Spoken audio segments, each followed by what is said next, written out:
Assalamualaikum warahmatullahi wabarakatuh. Halo teman-teman. Pernah nggak sih teman-teman mengamati seorang bayi yang baru belajar berjalan? Atau seorang atlet yang melesat di lintasan dengan presisi luar biasa? Di balik setiap gerakan, baik paling sederhana maupun yang paling kompleks, tersembunyi sebuah perjalanan luar biasa, yaitu tahapan penguasaan keterampilan motorik. Ini bukanlah proses yang terjadi dalam sekejap, melainkan sebuah evolusi bertahap dari kekakuan menjadi keanggunan, dari usaha keras menjadi otomatisasi. Dan pada video kali ini, kita akan membahas mengenai penguasaan gerakan, yaitu sebuah perjalanan melalui tahapan keterampilan motorik. Bersama saya, Rehan Saputra, dengan NIM 2308761, Prodi Pendidikan Kepelatihan Olahraga, untuk memenuhi tugas akhir mata kuliah motorik lanjutan dengan dosen pengampu Ibu Anissa Solihamia MPD. Oke teman-teman, yang pertama ada tahap kognitif, yaitu awal dari kesadaran. Bayangkan seorang anak kecil yang pertama kali mencoba mengendarai sepeda roda 2. Di tahap awal ini yang disebut dengan tahap kognitif, segala sesuatunya terasa asing dan membutuhkan konsentrasi penuh. Anak tersebut secara sadar memproses setiap aspek gerakan, yaitu bagaimana menyimbangkan, bagaimana mengayuh pedal, bagaimana memegang stang, dan bagaimana melihat ke depan secara bersamaan. Ada banyak pertanyaan dan instruksi internal yang bergema di kepala mereka. Pegang erat atau jangan goyang. Tentunya gerakannya cenderung kaku, tidak efisien, dan penuh kesalahan. Ini adalah fase di mana apa yang harus saya lakukan menjadi pertanyaan utama. Instruktur atau orang tua seringkali memberikan banyak umpan balik verbal, dan si anak fokus pada pemahaman konsep dasar dan mencoba menemukan strategi yang tepat. Kemudian yang kedua ada tahap asosiatif, yaitu menghubungkan dan menyempurnakan. Setelah melalui perjuangan awal, anak tersebut mulai merasakan sedikit kemajuan. Ini adalah tahap asosiatif. Mereka tidak lagi harus berpikir keras tentang setiap detail.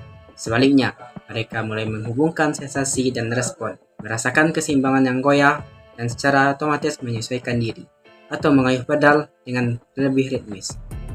Gerakan menjadi lebih halus, lebih efisien, dan kesalahan mulai berkurang. Di tahap ini, umpan balik yang diterima lebih bersifat tentang bagaimana saya bisa melakukan ini dengan lebih baik lagi, daripada apa yang harus saya lakukan.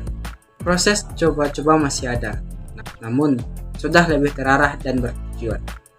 Anak mulai dapat menyesuaikan gerakan mereka dengan kondisi lingkungan yang sedikit berbeda, seperti berbelok atau juga mengerem. Mereka mulai mengasosiasikan syarat sensorik dengan respons motorik yang tepat. Dan yang ketiga ada tahap otonom, yaitu gerakan tanpa usaha. Puncak dari penguasaan keterampilan motorik adalah tahap otonom. Disinilah keajaiban semuanya terjadi. Anak yang kini remaja atau bahkan orang dewasa dapat mengendarai sepeda dengan lancar tanpa perlu memikirkannya secara sadar. Mereka bisa berbicara, mendengarkan musik, bahkan melihat pemandangan sekitar tanpa mengurangi kualitas gerakan mereka. Gerakan yang sangat efisien, konsisten, dan mudah beradaptasi dengan berbagai kondisi, dan koreksi dilakukan secara otomatis tanpa perlu pemikiran sadar.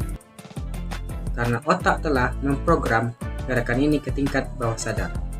Inilah kenapa seorang pianis dapat memainkan melodi kompleks sambil membaca notasi, atau seorang pesepak bola dapat mengiring bola sambil memindai posisi teman setimnya. Singkatnya, perjalanan penguasaan keterampilan motorik adalah sebuah transformasi dari pemikiran yang sadar dan terfragmentasi menjadi tindakan yang mulus dan terinteraksi.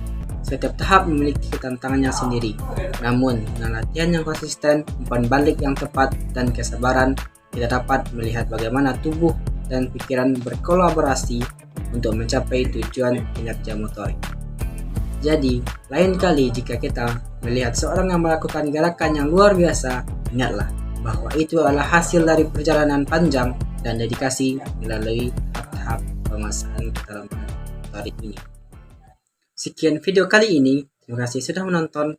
Semoga video ini bermanfaat. Terima kasih. Assalamualaikum warahmatullahi wabarakatuh.